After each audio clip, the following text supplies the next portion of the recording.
All right, guys. Now that we got everybody harvested, we got 6 trees. We got these two, and we got these two that are on the table under the lights. Then we got these two that we started off with under the lights. So what I'm gonna do, I'm gonna set you down and let you see what we're doing here, which is really not a whole lot to see. This is what I've always said is the most boring part of this. But basically, all you're gonna do when you light harvest, you're gonna take your brush. You're going to scrape off the top material and the side material until you get down to worms. And once you start seeing worms, that's where you'll stop at. And the light will push them down even more. And by the time you make your loop around to from the last bin back to this bin, which will be bin number 1, you should be able to continue right on harvesting on them, pushing them down. With these 6 trays, this process will probably take me about an hour and a half, because these worms, I've had these worms in the house and drying. They came from outside, out of my IBC totes. So, because when I first got them in here, they was cold and lethargic, and if you're trying to do a harvest, especially light harvest on lethargic worms, they'll never go down. So I've always found it best to let them sit here and sit inside the house and warm up a bit. And that way they'll start moving on down for me, and we don't wind up having to do everything the hard way. That one looks good for now. We'll start on this one.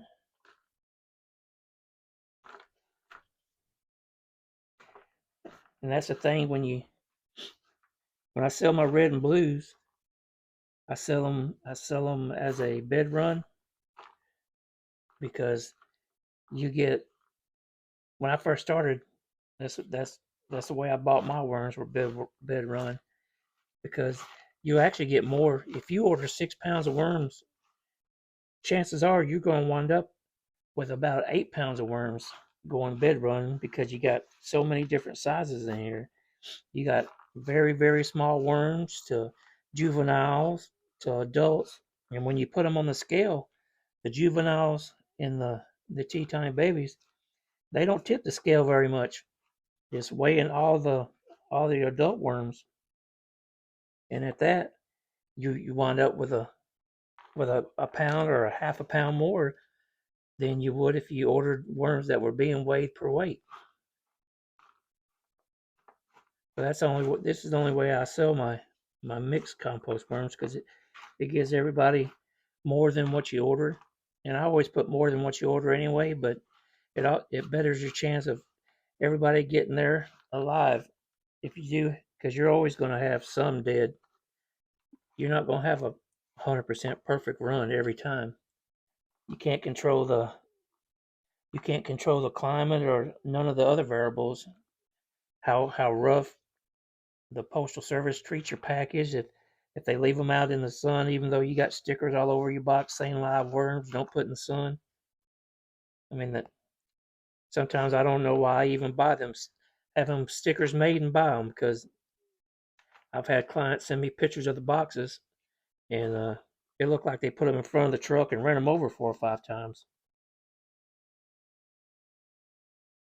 which is really not good business, not for me or you or anybody else. But we don't control, once they leave my hands, we don't control the postal service. All right. See, it's just been a little bit, and we got them done. We'll move over here and see how these are doing over here. I had to go get my other light. Let me raise you up a bit, and I'll start light harvesting these. I'll even do the other two that are sitting over waiting to get under the light, because every little bit helps when you're trying to manage your time. Usually what I do is I'll harvest. I'll go around and do every one of these one time, and then I'll start either feeding my other worms or getting the bedding ready for for what doesn't make it for the actual order, or getting rid of all these seconds that are going to go back into the bin to get to restart a whole new bed for them. Because all this material right here, all, all this fruit and leftover food and this bedding, this got microbes all over it, and that's the best way to start a new bin. Don't start it where it's a clean environment and it has no microbes going in. That's why we always tell you, it's if you order worms from anybody, always have your beds ready at least a week in advance to give the microbes a chance to get started in there. Because you throw your worms in a sterile environment, and they're going to want to they're going to want to flee from that right off the bat, because it's you've taken them from their bedding that they've been raised in all their life, and 9 times out of 10, the next person's not using everything that you do. So it's a little shock to the worms. Like when you move into a new house, you'll stumble around the house trying to find your way around the house, and at night before you get acclimated to it. So I always try to get everybody to go ahead and make their bins at least a week ahead of time. Throw a little bit of food in there. Let the organisms get started. If you got some worms already, go ahead and slap some of your own castings in there, which are full of microbes. So the worms you get, they'll get acclimated to their beds a whole lot faster than if you put them in a sterile environment. But all this material, I'll go around collecting all this material out of these bins, and put them in another tray over, just to reuse again.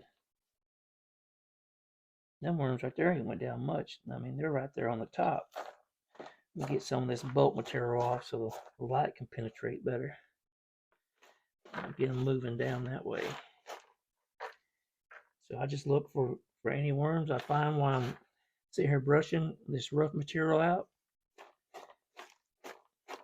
And then I'll go ahead and I'll get this about a quarter way, and I'll go around with my little bucket or one of them trays over there and start scooping this material out of the bins, so the worms don't run from this side to this side, and you wind up with just as many worms over here in your seconds as you do when your main pile here.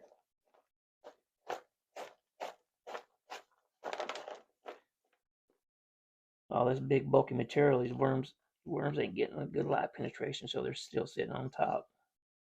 But that ain't no problem. When we see them, we'll just throw them right back. They'll sit out light and they'll start going down. Especially on blues, they don't like to be out there in the light. That ain't their forte. They're going down just as soon as that light hits them if they got a chance.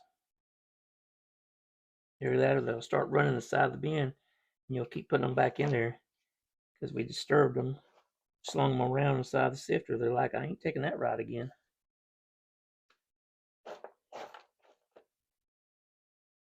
But this is just the first pass. It'll get a lot easier once you get down to the actual ball of worms. You can pull your material to the center of the tray and make you a little dome and start taking them from all sides and hurt them up real quick that way.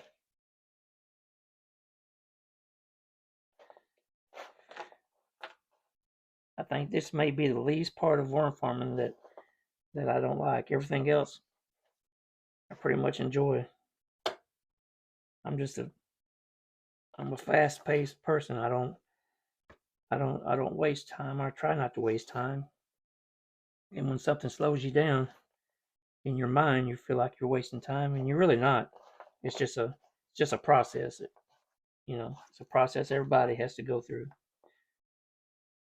Even if you use a trommel, you gotta light source them to try to get every bit of the material you want off. You want clean worms when you go to mixing them in your peat moss for shipping.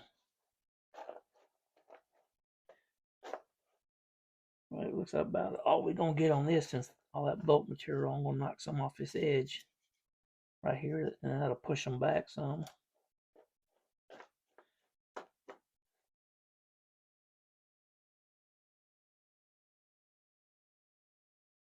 That way they can get light all the way around them. All right, so that's it for that bin. So we've done 4 bins. Just the starting process. We've done 4 bins, and it ain't been 5 minutes yet. But once you get all this chunky material off where the light can't penetrate exactly on top of the worms, then you'll be able to get them to go down faster. We're going to spin around here. I'm going to do these 2 on the back wall, which I don't know if you'll be able to see or not. And it really don't matter. It's just the same process. It's just less light.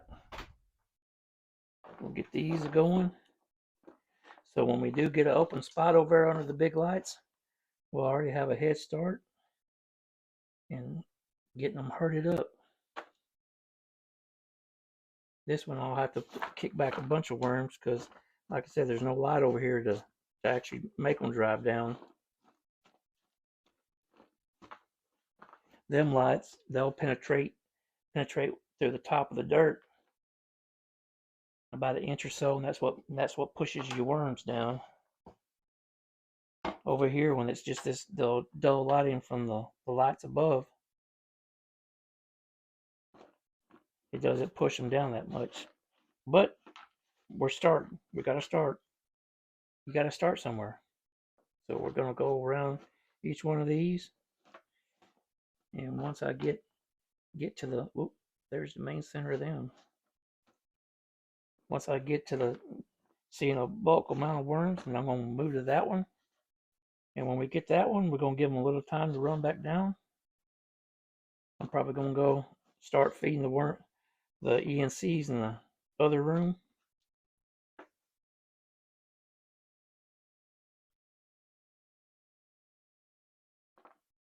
There we go with that one.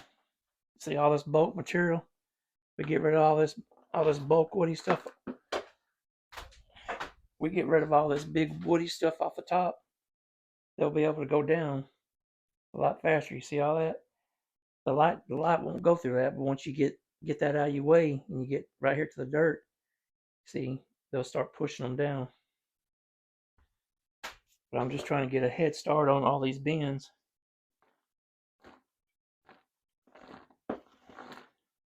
That way I can be like Ann over at Planet Seth. I can be over hollering good worms. She kills me when she finds her worm ball and starts hollering good worms.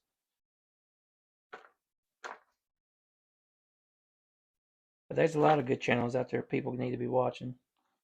You know, I try to, when people tell me that they're first time buyers, I ask them how much have you been looking on YouTube and searching out channels with that has worm farming, so you can do your homework.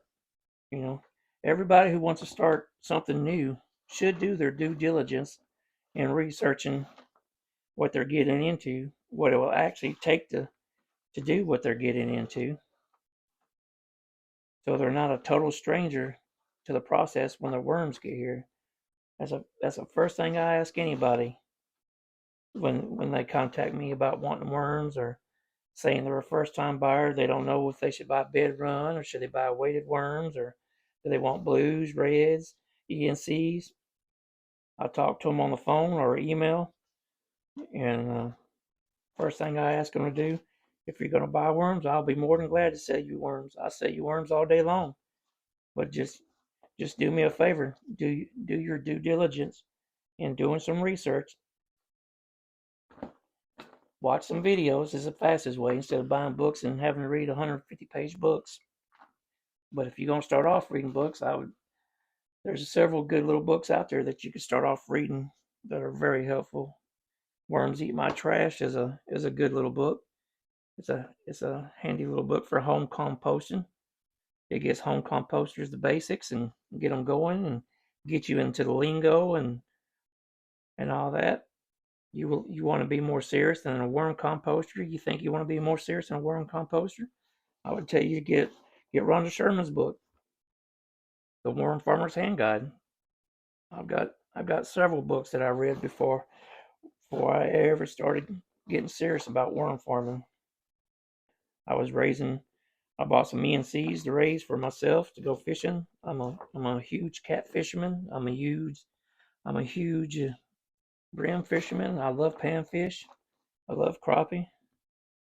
So, but when I started getting serious about it, just and figured out that these little things do a lot better, a lot more good in the world than just putting on in a hook.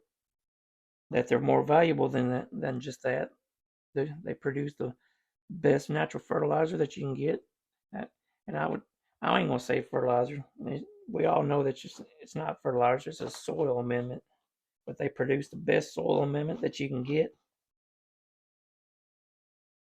and how helpful they were to the world and my community, and it got me out of my shell. I used to not ride around and talk to anybody. You start a worm business, you're gonna ride around and talk to everybody, not anybody. You're gonna talk to everybody. You're gonna talk to gardeners. You're gonna talk to your local co-op. You're gonna talk to your local extension office. You're gonna talk to other worm farmers. You're gonna go to conventions. Knowledge. Do your due diligence before you ever start. And that's what I tell everyone. Every one of the people contact me.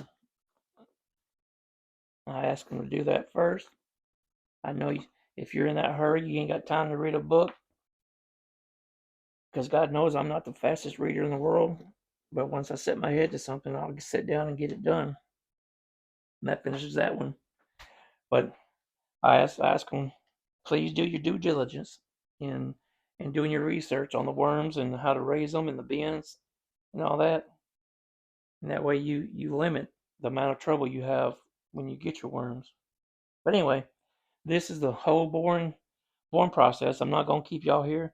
Once I get all these and we're down to one pan of big old worms, I'll come back and shoot that, because after that I got to start weighing them. Then I gotta get them in their peat moss, then get them bagged up. But once again, this is Bobby with New Soil. I'm working on a nice order for my new buddy Daniel, and who ordered the sifter. I'm gonna get it sent off to Nebraska. So y'all hang in there. Y'all keep watching, keep liking and subscribing. Let's keep growing. Let's keep putting knowledge out there that is not useless. I watched a video the other day that I laughed my tail off about, but